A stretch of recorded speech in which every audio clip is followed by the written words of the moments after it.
Hey guys, it's me, Ben, aka the Scotchtographer, and we're here at the Glenallachie Distillery for another episode of the Enthusiast Series with the Whisky Baron. Everyone knows the best bit about visiting a distillery is drinking bloody good juice. So today we're going to go check out the shop, and we're going to check out the new bar and do exactly that.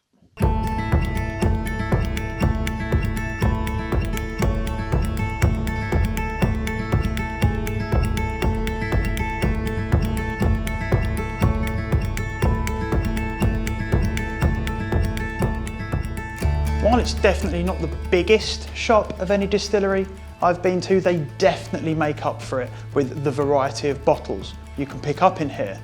Not only do they have the new Michael Tours, which unfortunately they don't have the turbo, which I was kind of hoping I was going to pick up a bottle of. They do have a ton of the Lum Reek, which is, in my opinion, one of the best value blended malts you can pick up. They've got bottles here for around the £60 mark of stuff with a good age statement. Now I have a bunch of the core range stuff, especially the stuff with the new branding, and a bunch of the older branding of things like the Premier Cru cask. They have got some of the red wine cask finishes. They've got the Cuvée casks, and of course some of my favourites, the single casks, the limited editions, and the distillery exclusives.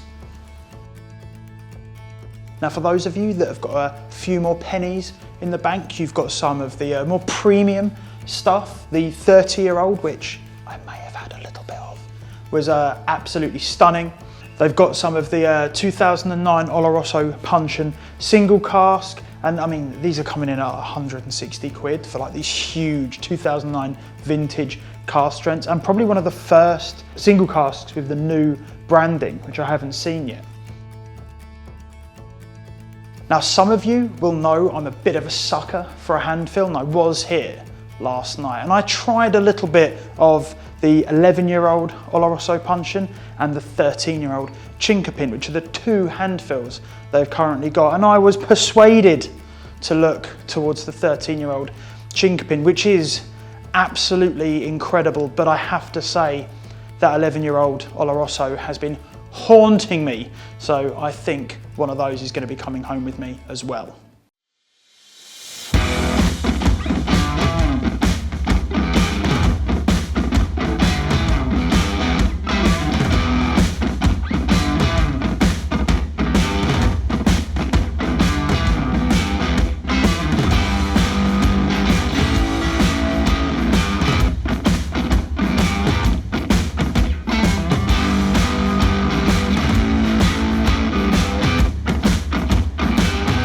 I'm going to pay for this, and then let's go meet Jake at the bar for a dram.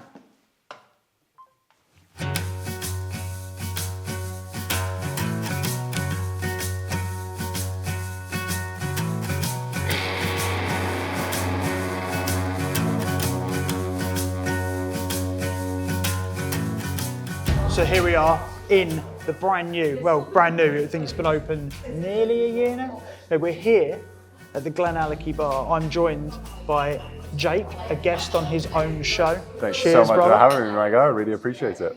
Now, it was gutting we couldn't buy a bottle of the turbo in the shop. It is unavailable now, but thankfully... Unavailable everywhere but here. But here, which is available on the bar. And I mean, how much was this? Like... The turbo was... It's £5 £5 a dram. £5 a dram for something that you can't get anymore. Sláinte, my boy. And it is so rich on the nose. I mean, it really lives up to the hype. I've had so many people telling me about this one. I haven't had a chance to try it myself. I'm delighted now sitting in the distillery bar. Yeah. Makes Obviously, it all more worth the while. Well, it always tastes better at the distillery, doesn't it? Set and setting, absolutely. Is this the one that you've been most excited about from the Michael Tour range? Yeah. I managed to get samples of all of them. They were all good. For me, this is the one that stood out. And obviously, it's called the Turbo. Of course, it's going to be better. Yeah, I was super excited for the Michael Tours. But yeah, unfortunately, you know, the one that everyone wanted flew off the shelves. Yeah, flew off the shelves far too quickly. But definitely. I mean, 71 ppm, it's a really wonderful, rich peat, but it's also quite sweet still. I mean... We were saying, wasn't we? We spoke to him earlier.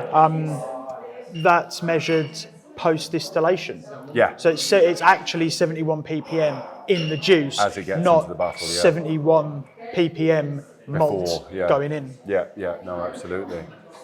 So Ben, obviously we got you along today to host the Enthusiast Series. Maybe you could tell people at home, what is it about the Glenallachie that gets you so enthusiastic? Well, it was actually the Glenallachie 12, like the original old branding Glenallachie 12 was the first whiskey that I'd ever found, like selected and then purchased for myself. So it was like that was my whiskey that I found, and the it was entry the one into it. Yeah, exactly. Yeah, it was the one I recommended to everyone for ages. And obviously, the old branding is pretty iconic, and that big purple label on the front, which isn't too far off the colour of the juice inside it. Yeah. To be honest, so I've always had a bit of a soft spot for Glenallachie. Fantastic. Out of interest, what do you think of the new branding? We've got two bottles here, one of the older branding. This is a 13-year-old Oloroso exclusive, which I'm supping on now and is absolutely delicious.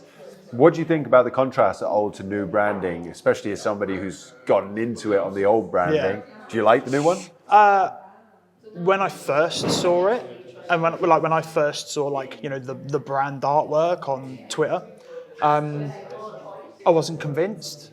Having now come to the distillery, seen it alongside the new distillery edition labels and the hand fill labels, seeing it on shelves with the full range, I'm warming to it. I'm warming to it quite considerably.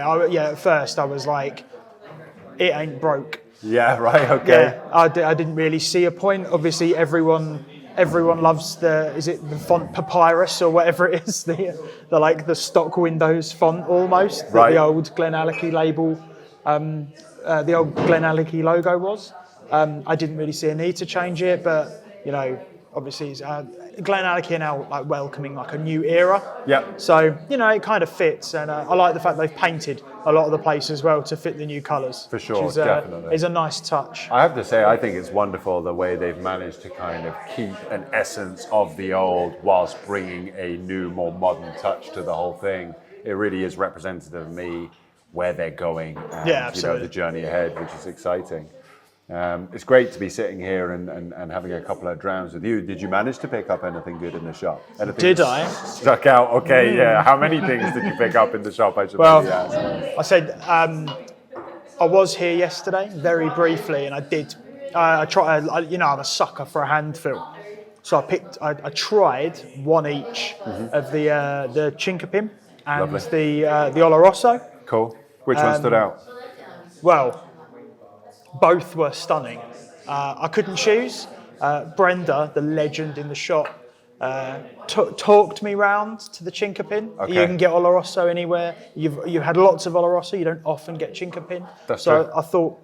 So I went with the Chinkopin, but that Oloroso has haunted me since. So I was going to say, unfortunately, I had to pick. No, fortunately, I decided to come back and I picked up the Oloroso as well. Okay, which, you've got both. Yeah, to be honest, I think incredible value for those bowls and the liquid that's in there. Yeah. Man, there's nothing quite like that. Chinkopin is exceptional, but that Oloroso, it's basically a bottle of Oloroso, but it's stunning, right? 62% or whatever. This is the beauty of it, coming along to a distillery, sitting down here at a bar, trying drams that you can't even get anymore for £5 to go. Brilliant stuff, but then being able to pick up different bits and pieces, those single cask shop exclusives will probably switch in and out over time. They've actually got up there the Koval 12-year-old hand fill, which I'm assuming was one of the last ones, and they've got the two current hand fills for £9 a dram. Can't complain at all, can Definitely you? not. Yeah, this is the place to be. Speaking of Oloroso, it's delicious, right? Should we try? Have you tried it? I've been stopping on that. I'm now back over to this one. Yeah, man. I've been dual wielding well, Ben. No, you can't put a 13-year-old Glenallachie exclusively matured in Oloroso in front of me. 13-year-old. And not expect me to jump in. 55.7. I know, and it really sings beautifully. It's rich, it's round, does everything that you want it to do. I just keep going back to this Mickle Tour. It's really, really aptly named the turbo. Christ alive. That's good, right? Thank you very much for joining us for another episode of the Enthusiast Series with me, the Scotchtographer, and the Whisky Baron. I think me and Jake are going to sit here and rattle some drams until we get kicked out in an hour or so. So see you later. Yeah, no, I love this one, man. This is. Is that I can't tell you switch it.